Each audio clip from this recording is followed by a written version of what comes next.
मेरे भाइयों बहनों, आप 2 साल पहले के जरा अखबार याद कर लीजिए, टीवी याद कर लीजिए, चौराहे पर जो बातें होती थी याद कर लीजिए। आए दिन एक नए भ्रष्टाचार की खबर आया करती थी। बड़े बड़े लोग भ्रष्टाचार में डूबे हुए हैं, उसकी चर्चा आया करती थी। भाइयों बहनों, देश का कितना रुपया लूट लिया गया है, मैं आज जब सरकार में बैठा हूं, एक एक चीज को देखता हूं तो मैं चौंक जाता हूं कि क्या लोगों को कुर्सी पर जनता जनार्दन के पैसे लूटने के लिए बिठाया जाता है। भाइयों बहनों, मैंने ये लूट बंद कराने के लिए बीड़ा उठाया है। 2 साल हो गए। मेरे प्यारे भाइयों बहनों, यह उत्तर प्रदेश का सांसद आज सर झुका करके अपना हिसाब देते समय मेरे उत्तर प्रदेश वासियों, मैं आपसे पूछना चाहता हूं, क्या कभी भी 2 साल में आपने कोई खबर ऐसी सुनी है कि जिसमें मोदी सरकार ने 1 रुपया खाया हो? पूरी ताकत से बताओ भाइयों। हमारे विरोधियों ने भी कोई आरोप लगाया है? किसी अखबार में छपा है? किसी टीवी ने दिखाया है? आपको किसी ने सुनाया है? भाइयों बहनों, 2 साल पहले किसी की हिम्मत नहीं थी कि लाखों लोगों के बीच खड़ा होकर के अपने हिसाब दे सके और जनता से पूछ सके। भाइयों बहनों,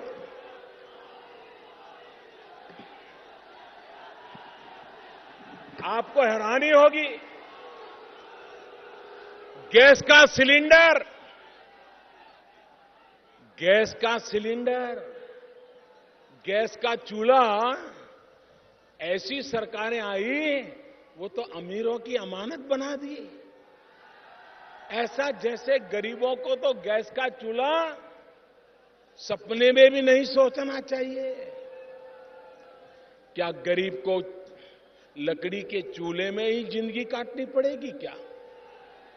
क्या मेरी गरीब मां को दिन में लकड़ी का चूल्हा जला करके खाना पकाते पकाते 400 सिगरेट का धुआं अपने फेफड़े में लेना होगा क्या?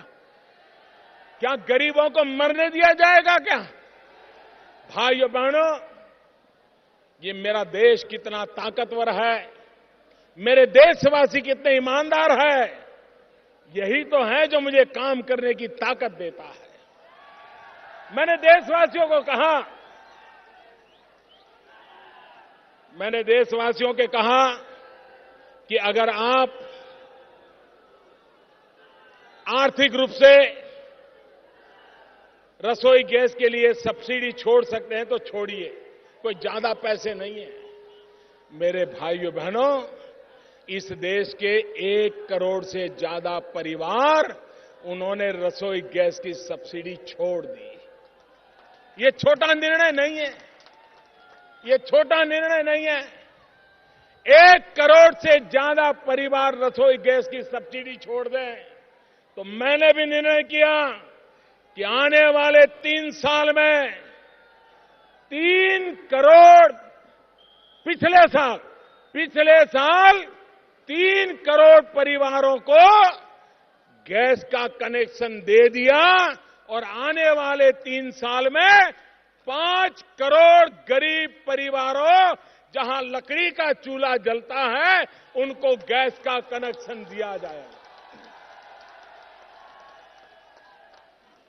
मातृशक्ति के सशक्तिकरण का इतना बड़ा कार्यक्रम आजादी के बाद 50 साल में कभी चला नहीं है। भाइयों बहनों, इतना बड़ा निर्णय, नारी सशक्तिकरण का ये काम हमने किया है।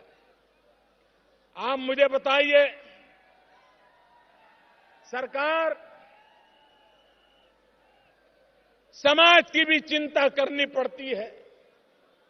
आज हमारे समाज में पुरुष की तुलना में महिलाओं की संख्या कम हो रही है। बेटे जितने पैदा होते हैं, बेटियां कम पैदा होती हैं, क्योंकि बेटियों को मां के गर्भ में ही मार दिया जाता है। समाज में असंतुलन पैदा हो रहा है। अगर 1000 बेटे पैदा होते हैं, 1000 बेटियां पैदा नहीं होगी तो समाज का हाल क्या होगा, इसका आप अंदाज लगा सकते हैं। और इसलिए हमने अभियान चलाया है, बेटी बचाओ बेटी पढ़ाओ। भाइयों बहनों, हमारे देश में एक फैशन हो गई है, हर योजना जातियों से जोड़ दी जाए, हर योजना संप्रदाय से जोड़ दी जाए, हर योजना वोट बैंक के बनाने के लिए बनाई जाए। भाइयों बहनों, मेरे लिए तो 125 करोड़ देशवासी यही मेरा परिवार है। न जात है, न पात है, न पंथ है, न संप्रदाय है। सभी 125 करोड़ देशवासियों की भलाई के लिए हमने योजनाओं पर बल दिया है। और इसलिए जब मैं बेटी बचाओ की बात करता हूं, जब मैं बेटी पढ़ाओ की बात करता हूं, तो सभी 125 करोड़ देशवासियों के लिए करता हूं, हर परिवार के लिए करता हूं, हर संप्रदाय की बेटी के लिए करता हूं, हर जाति की बेटी के लिए करता हूं, हर बिरादरी की बेटी के लिए करता हूं।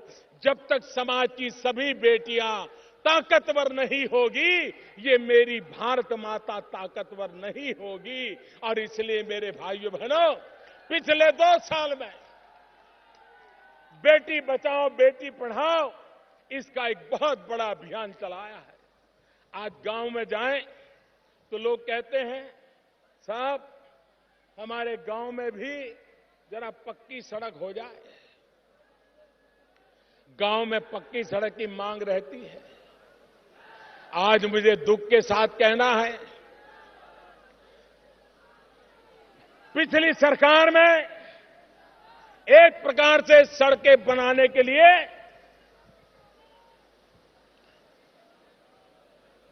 जमीन पर सड़क नहीं नजर आती थी।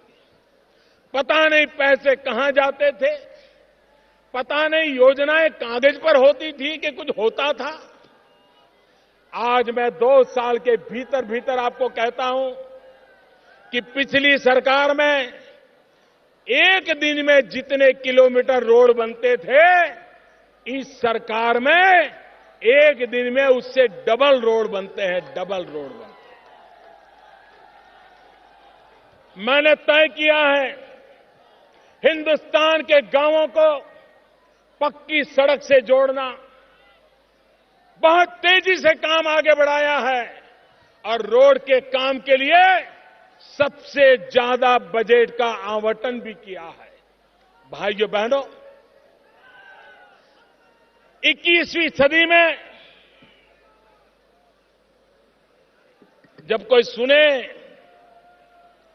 कि भारत 18,000 गांव ऐसे हैं कि जहां बिजली का खंभा भी नहीं लगा है, कितनी शर्मिंदगी महसूस होती है। आजादी के 70 साल होने आए हो और गांव में बिजली का खंभा न पहुंचा हो, तो भाइयों बहनों, मुझ जैसे व्यक्ति को पीड़ा होना बड़ा स्वाभाविक है। और इसलिए मैंने बीड़ा उठाया कि मुझे गांवों में बिजली पहुंचानी है। और मैंने सरकारी अब दफ्तर में अधिकारियों से कहा, 1000 दिन में समय पक्का करके दिया है। और बहुत लोग हैं जो मेरा बराबर हिसाब देख रहे हैं कि मोदी जो कह रहा है हो रहा है कि नहीं हो रहा है। और कहीं से कोई गलत खबर आ जाए तो 24 घंटे टीवी पर चलता है कि मोदी ने उस गांव में बिजली पहुंचाने के लिए कहा था, लेकिन अभी बिजली पहुंची नहीं, सिर्फ खंभे पहुंचे हैं। इतना बारीकी से मेरे काम को देखा जाता है। और मैं इसका स्वागत करता हूं। सरकार का पल पल का हिसाब होना चाहिए, सरकार का पाई पाई का हिसाब होना चाहिए। ये सरकार जनता के लिए होती है, जनता की भलाई के लिए होती है। और इसलिए भाइयों बहनों, 1000 दिन में, अभी तो 300 दिन हुए हैं, लेकिन मुझे खुशी है कि 18,000 गांव में से 7,000 गांव में बिजली चालू हो गई। सबसे ज्यादा गांव उत्तर प्रदेश के अंधेरे में थे।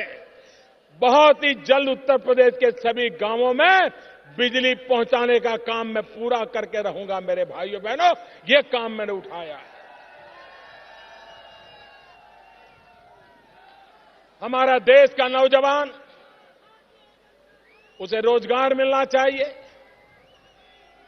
नौजवान को काम करने का अवसर मिलना चाहिए। हमने एक प्रधानमंत्री मुद्रा योजना लाए। हमारी इच्छा है कि जो समाज के गरीब तबके के लोग हैं, एससी हो, एसटी हो, ओबीसी हो, छोटा छोटा काम करते हो, कोई धोबी हो, कोई नाई हो, कोई अखबार बेचता हो, कोई दूध बेचता हो, छोटा छोटा कारोबार करने वाले लोग, उनको बैंक वाले पैसे ही नहीं देते थे। बेचारों ने बैंक कभी देखी नहीं थी, और बैंक में जाएं तो ऐसे नियम बताते थे कि वो बेचारा पैसे ले ही नहीं पाता था। ये बैंक गरीबों के काम आनी चाहिए कि नहीं आनी चाहिए भाइयों? ये बैंक गरीबों के काम आनी चाहिए कि नहीं आनी चाहिए? ये बैंक गरीबों के काम आनी चाहिए कि नहीं आनी चाहिए? हमने नियम बनाया, प्रधानमंत्री मुद्रा योजना, और हमने कहा ये छोटे छोटे लोग कारोबार चलाते हैं, अगर उनको पैसे चाहिए तो साहूकार के यहां से नहीं जाना पड़े, बड़ा ज्यादा ब्याज न देना पड़े, उसको अगर पैसे बैंक से मिल जाएं तो उसकी जिंदगी बदल जाएगी। और भाइयों बहनों, मुझे खुशी